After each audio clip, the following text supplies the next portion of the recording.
Audio book वाङ्मय 66 युग निर्माण योजना दर्शन स्वरूप व कार्यक्रम चैप्टर 6 पार्ट 75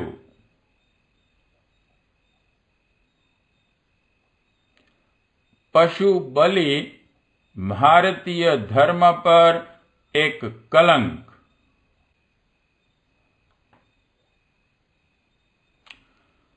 देवता उन्हें कहते हैं जो दें प्यार, सेवा, सहायता, सौजन्य, करुणा, सद्भावना और समता का जो निरंतर परिचय देते रहते हैं, वे देवता हैं। अंतरिक्ष में रहने वाली परमेश्वर की ऐसी ही अदृश्य शक्तियां जो संसार के हित साधन में निरंतर प्रवृत्त रहती हैं, देवता मानी और पूजी जाती हैं। इन गुणों वाले मनुष्य भी धरती के देवता, भूसुर, महामानव, नर नारायण कहलाते हैं। चाहे दृश्य हो चाहे अदृश्य, जो उच्च आध्यात्मिक तत्वों से, सत्प्रवृत्तियों एवं सद्भावनाओं से परिपूर्ण हैं, वे सत्ताएं देव ही कही जाएंगी और सदा उनका अर्चन अभिनंदन होता रहेगा। भारतीय धर्म में अनेक देवताओं का अस्तित्व माना गया है।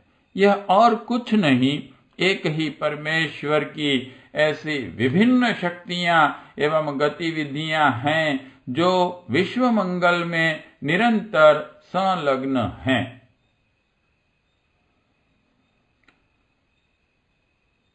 देव पूजन में स्वागत सम्मान के उपयुक्त वस्तुओं का नियोजन अर्पण किया जाता है। धूप, दीप, नैवेद्य, चंदन, पुष्प, रोली, अक्षत जैसी मांगलिक वस्तुओं में ही वह सात्विकता रहती है जिसे इष्ट देवता की परम सतोगुणी सत्ता प्रसन्नता पूर्वक स्वीकार करें। देव पूजा में दिव्य वातावरण एवं सतोगुणी भावनाओं की गतिविधियों एवं वस्तुओं का अर्पण अभिप्सित है, होता भी यही है। तथ्य के सर्वथा विपरीत कुछ शताब्दियों से अपने देश के हर क्षेत्र में बहुत कुछ ऐसा उद्दंड आचरण प्रचलित हो चला है जिसकी मूल तत्व के साथ कोई संगति नहीं बैठती। देव पूजा के लिए निरीह पशु पक्षियों की नृशंस हत्या उन्हीं की प्रतिमाओं के सामने की जाए, इस कृत्य का किसी दृष्टि में कोई औचित्य दिखाई नहीं पड़ता। आध्यात्मिकता के तत्व ज्ञान, देवता की प्रकृति एवं स्थिति, पूजा की पवित्रता पर जितना अधिक विचार करते हैं, उतनी ही बलिदान की प्रचलित प्रथा सर्वथा अनुपयुक्त और अवांछनीय प्रतीत होती चली जाती है। निरीह प्राणियों की हत्या से देवता प्रसन्न होंगे और इस कुकृत्य को उचित मानकर उस कर्ता को कल्याणकारी वरदान देंगे। यह बात यदि वस्तुतः सही हो तो हमें देवत्व की स्थिति पर ही पुनर्विचार करना होगा। तब दया, करुणा और देने की प्रकृति को उसके स्वभाव का अंग न मानकर यह कहना होगा कि वे निष्ठुर, नृशंस, दुष्ट, शोषण के प्रतीक हैं और मूल्य प्राप्त करने के बाद ही अपनी कृपा बेचते हैं। वह मूल्य सज्जनतापूर्ण नहीं कि उनको अपनी अंतःवेदना में आमंत्रित करके हम कहीं भारी भूल तो नहीं कर रहे हैं। देवत्व की दिशा में चलने की अपेक्षा हम कहीं असुरत्व को तो आमंत्रित नहीं कर रहे हैं। मध्यकालीन अंधकार युग में इस देश में अनेक प्रकार की मूढ़ताओं का उद्भव हुआ है। उसने धर्म क्षेत्र को भी अछूता नहीं छोड़ा। दया की देवी, करुणा की सरिता, ममत्मयी माता भगवती महाशक्ति मनुष्यों को करुणा, सहृदयता, सज्जनता और उदारता की ही प्रेरणा दे सकती हैं। उसे ऐसे विभत्स स्वरूप में प्रस्तुत करना कि उसे नृशंस निर्दयता पसंद है, वस्तुतः भगवती अम्बा को ही नहीं, समस्त देव सत्ता को ही कलंकित करना है। देवता यदि मांस लोलुप हैं, हत्या देखकर प्रसन्न होते हैं, करुणा का परित्याग कर नृशंस आचरण करने की प्रेरणा करते हैं, तो उनमें और असुर में क्या अंतर रहा? यदि ऐसा ही सच होता तो फिर देव और असुर की परख करना असंभव ही हो जाता। मध्यकालीन मूढ़ता और बौद्धिक विकृतियों की ही यह एक झांकी है कि हम देवताओं के सामने मूक और निरीह पशुओं के हृदय विदारक उत्पीड़न और चित्कार भरा वध करने को उचित मानने लगे। उचित ही नहीं मानते, वरन उसे करने के लिए भी उत्साह पूर्वक अग्रसर होते हैं। कितने ही प्रांतों में, कितने ही मठों में देवी भवानी अथवा भैरव की प्रतिमाओं के सामने आए दिन इन मूक प्राणियों की रक्त धारा बहती रहती है। उसे बलिदान कहा जाता है। बलिदान शब्द त्याग, उदारता एवं तपश्चर्या के अर्थ में प्रयुक्त होता है। बलिदान अपना किया जाता है। शास्त्रों में अलंकार रूप से काम, क्रोध, लोभ, मोह, मद, मत्सर जैसे दुर्गुणों को पशु कहा है और उनका वध करने की, परित्याग करने की पूर्ण प्रक्रिया को बलिदान के रूप में अंकित किया है। यह कैसा बलिदान जिसमें कर्ता को अपनी स्वार्थ सिद्धि के लिए, मनोकामनाएं पूरी कराने के लिए देवताओं को रिश्वत प्रस्तुत करते हुए एक दुष्ट कर्म करना पड़े।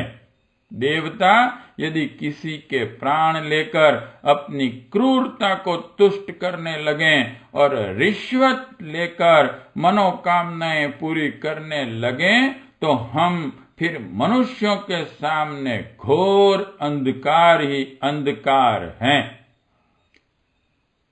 हमें करुणा, दया, सेवा और उदारता की शिक्षा प्रेरणा कौन देगा? देवताओं में से देवत्व चला गया तो हम मनुष्यों में उसका संचार कैसे होगा? जब देवताओं ने आसुरी प्रकृति और प्रवृत्ति अपना ली तो हम मनुष्यों के लिए पैशाचिकता ही स्वाभाविक बन जाएगी। तब धर्म का स्वरूप अनर्थ के अतिरिक्त और क्या रह जाएगा? फिर देवत्व की व्याख्या दयालुता के अर्थ में कौन करेगा? हो सकता है कि किसी मांसाहारी को अपने अभक्ष्य भोजन को भी देवता का प्रसाद समझकर खाने की सूझी हो और उसने वध की क्रिया को देव बलिदान कहकर जीभ लोलुपता में देव प्रसन्नता की उड़ान भरी हो सकता है प्राचीन काल के तलवार युद्ध में सैनिकों का हाथ साफ करने का अभ्यास भैंसे बकरी की गर्दन पर कराया जाता हो और सोचा गया हो कि यह कृत्य करते समय किसी अभ्यासी के मन की करुणा उसे विचलित न कर दे, इसलिए उसे देव बलिदान का रूप दे दिया जाए। हो सकता है कि किन्हीं पुजारियों और उनकी मंडली ने मांसाहार की लोलुपता तृप्त करने के लिए भोले भक्तों को पशु बलि की सूझ सुझाई हो सकता है कि किसी मठाधीश ने मांस, चमड़ा और हड्डियों का अनायास ही बहुत सा लाभ पाने का रास्ता खोजा हो सकता है किसी ने देवताओं की प्रकृति तक में दुष्टता सिद्ध करके अपनी दुष्टता की स्वाभाविकता और आवश्यकता प्रतिपादित की हो। कह नहीं सकते इस पशु बलि प्रचलन के पीछे क्या कारण थे और यह प्रथा कैसे चल पड़ी। कारण जो भी रहा हो, यह एक तथ्य है कि सत्य और अहिंसा, दया और करुणा का आधार लेकर खड़ा हुआ भारतीय धर्म देवताओं के सामने पशु बलि जैसी नृशंस प्रक्रिया का समर्थन नहीं कर सकता।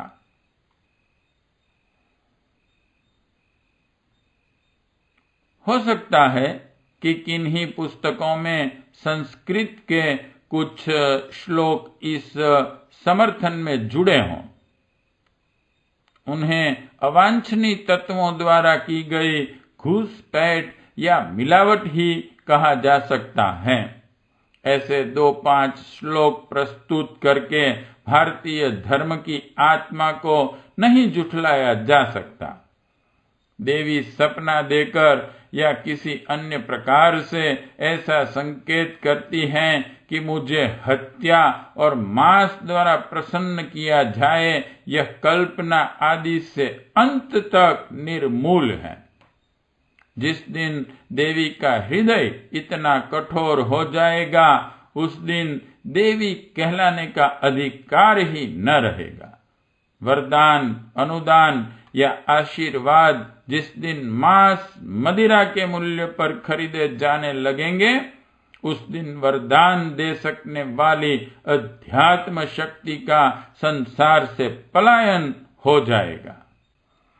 इन मान्यताओं में रत्ती भर भी सच्चाई नहीं है कि देवता पशु बलि चाहते हैं या इस कुकृत्य द्वारा उन्हें प्रसन्न, संतुष्ट किया जा सकता है। यदि कर्म फल का सिद्धांत सत्य है और यदि हत्या की गणना पाप कर्मों में है, तो निश्चित रूप से इस नृशंस आयोजन से संबंध रखने वाले और समर्थन करने वाले अपनी आत्मा और परमात्मा के सामने पापी के रूप में ही प्रस्तुत होंगे और अपने कुकृत्य का दंड भोगेंगे। समय आ गया है हम अंधकार युग की विकृतियों का संशोधन करें और जो अवांछनीय एवं अनुचित है उसे तिरस्कृत, बहिष्कृत करने के लिए साहस पूर्वक आगे आएं। पशु बलि भारतीय धर्म पर कलंक है। इस कलौंच के रहते हम सत्य और अहिंसा का प्रतिपादन कैसे कर सकते हैं? फिर हमें भारतीय धर्म को असत्य और हिंसा का प्रतीक ही कहना पड़ेगा। देवताओं को दयालुता का ही प्रतीक कहने दिया जाए। जिन्हें मांसाहार करना हो उसे व्यक्तिगत रूप से करें, बेचारे देवताओं को उसमें सम्मिलित न करें। मंदिरों की पवित्रता अक्षुण्ण रखी जानी चाहिए। पूजा प्रक्रिया में सात्विकता जुड़ी रहनी चाहिए। धर्म कृत्यों का वातावरण सद्भावनापूर्ण रहना चाहिए। इसके लिए यह नितांत आवश्यक है कि पशु बलि जैसी नृशंस प्रक्रिया को किसी धर्म स्थान या धर्म आयोजन में तनिक भी स्थान या समर्थन न मिले। प्रश्न 1. देवता की परिभाषा कीजिए। 2. देव पूजन के समय उनके स्वागत सम्मान के लिए किन वस्तुओं का उपयोग किया जाना चाहिए। 3. बलिदान की प्रचलित प्रथा किस प्रकार अनुपयुक्त है। 4. यदि यह मान लिया जाए कि देवता पशु बलि से प्रसन्न होते होंगे तो इस ईश्वर का स्वरूप किस तरह का होगा। 5. बलिदान की परिभाषा कीजिए। 6. पशु बलि के प्रचलन के क्या कारण हो सकते हैं। 7. क्या पशु बलि भारतीय देवताओं को प्रिय हैं। 8. पशु बलि समाप्त करने के लिए क्या प्रयत्न किए जाने चाहिए। 9. आधुनिक युग में बलि की प्रथा में कैसे संशोधन किया जाए। 10. पशु बलि का समर्थन कौन करता है। पार्ट 75 समाप्त।